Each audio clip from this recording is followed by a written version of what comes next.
मित्रहो, या व्हिडिओमध्ये आपण पाहणार आहोत acidic character of alcohols and phenols.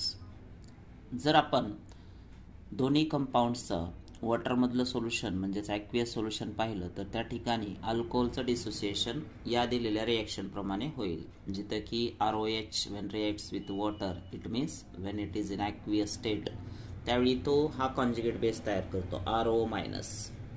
आता लक्षात घ्या की RO- मध्ये जो आपला अल्किल ग्रुप आहे मित्रांनो, त्याचा +I इफेक्ट तो तिथे दाखवणार आहे, म्हणजेच इलेक्ट्रॉन डोनेटिंग इफेक्ट दाखवणार आहे. आणि ज्यामुळं ऑक्सिजनवरचा जो निगेटिव्ह चार्ज आहे H+ निघून गेल्यानंतर तो आणखीनच डिस्टॅबिलाइज होणार आहे. It means +I effect of alkyl group destabilises the conjugate base of the alcohol that is alkoxide ion.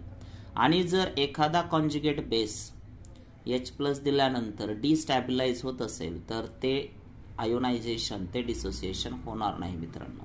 So alcohol doesn't ionize much in water and behaves as like neutral compound.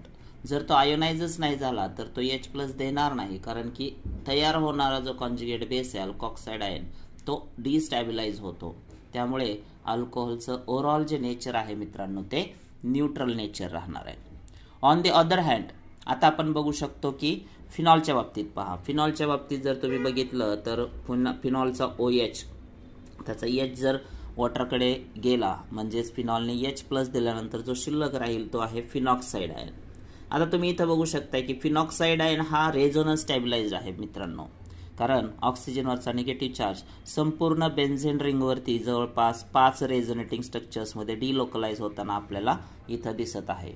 याचाच अर्थ काय की phenoxide ion हा स्टॅबिलाइज केला जातो resonance स्ट्रक्चरच्या मार्फत. It means जर फिनॉलचा conjugate base म्हणजेच फिनॉक्साइड आयन रेझोनन्स स्टॅबिलाइज होत असेल तर साहजिकच काय होणार, फिनॉलचं डिसोसिएशन, आयोनायझेशन वॉटरमध्ये बऱ्यापैकी असेल. आणि साहजिकच फिनॉक्साइड आयन स्टेबल असल्यामुळे मग फिनॉल हा ॲसिडिक नेचर दाखवतो.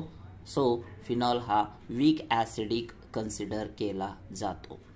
सो मित्रांनो, तुम्हाला ही माहिती कशी वाटली कमेंटमध्ये जरूर सांगा, कारण अशाच नवनवीन व्हिडिओजला मी घेऊन येत आहे खास तुमच्याकरता. कारण ऑर्गॅनिक केमिस्ट्रीच नाही तर संपूर्ण 11वी-12वीच्या केमिस्ट्रीच्या प्रत्येक कन्सेप्टवरती माझं सध्या खूप मोठ्या प्रमाणावरती सर्वसामान्य विद्यार्थ्यांपर्यंत मी पोहोचू इच्छित आहे. ग्रामीण भागातल्या विद्यार्थ्यांना खास करून याची खूप मदत होणार आहे.